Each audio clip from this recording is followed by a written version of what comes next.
Compositions have been written about people the composer might know, or people as a group, people you don't know personally, people you might have met years ago but haven't seen in a while, people you miss, people you admire, people you want to be more like. So loads and loads of compositions are and have been inspired by people.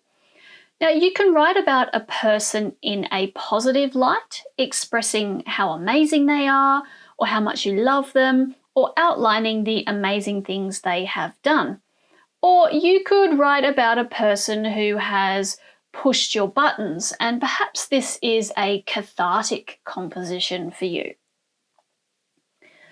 When deciding what to write your orchestral masterpiece about, perhaps you might be inspired to write about a significant person in history, perhaps a political leader or a famous painter, another musician or an activist. The choices for writing about historical people are vast and many, and this can be a great source of inspiration for your orchestral piece.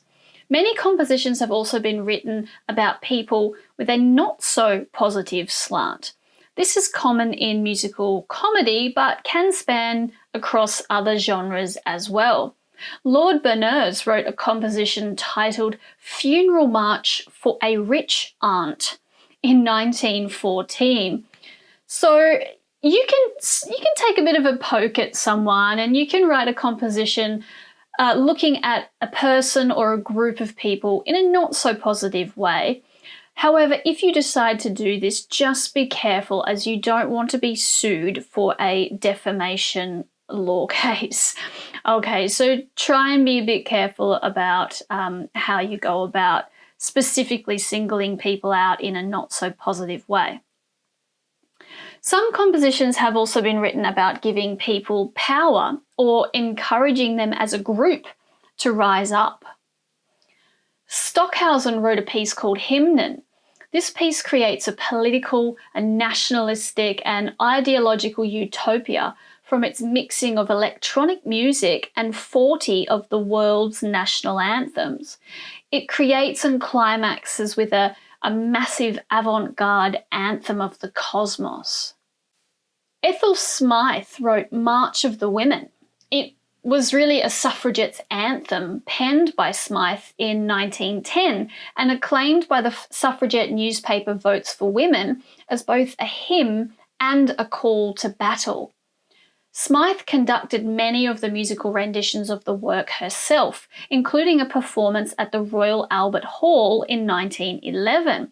But her most famous performance of this composition was at Holloway Prison in 1912, leaning out of her cell window and directing her fellow inmates with a toothbrush. Finlandia, composed by Finnish composer Sibelius, is the unofficial anthem of Finnish independence from Russia. It was written in 1899 to 1900 as a protest against the censorship of the Russian occupation. The composition became the symbol of the emergent country's identity, and it still is today, nearly a century after Finland won its independence. And yes, the notation program Sibelius was named after this composer. So plenty of compositions have been written with the aim of encouraging people to rise up as a group. So it's a great place to get some inspiration for your composition. Many compositions have also been written about our pets and animals, our furry friends or fishy friends. After all, they can be a huge part of our lives and can offer us with some fantastic inspiration. Introducing Theo, my cat.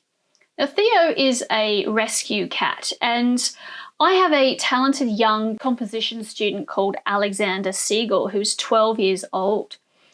And Alexander has written dozens of pieces about Theo.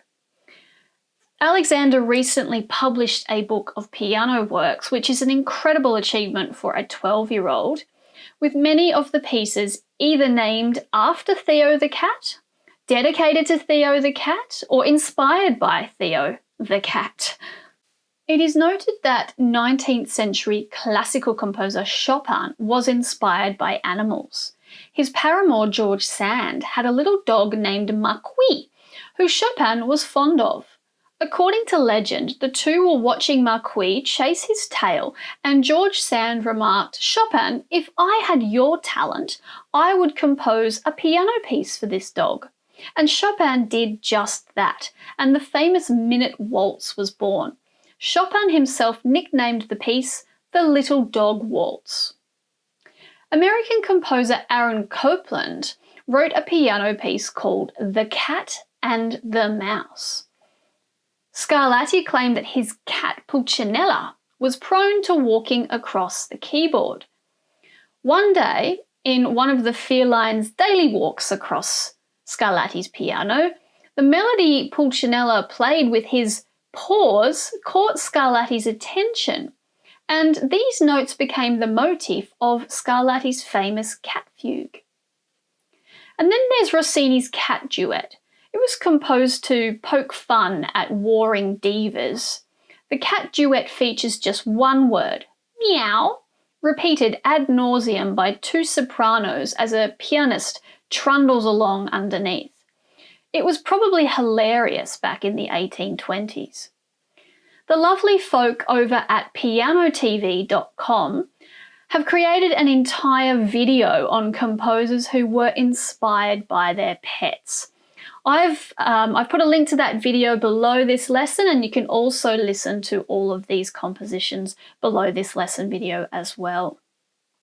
So people, pets and animals are a great source of inspiration and have been a great source of inspiration to composers over the centuries. So if you're stuck for an idea for your next orchestral piece, consider basing it on a person in history, an animal, your pet, or even a motif that your cat happens to play as they walk across the piano.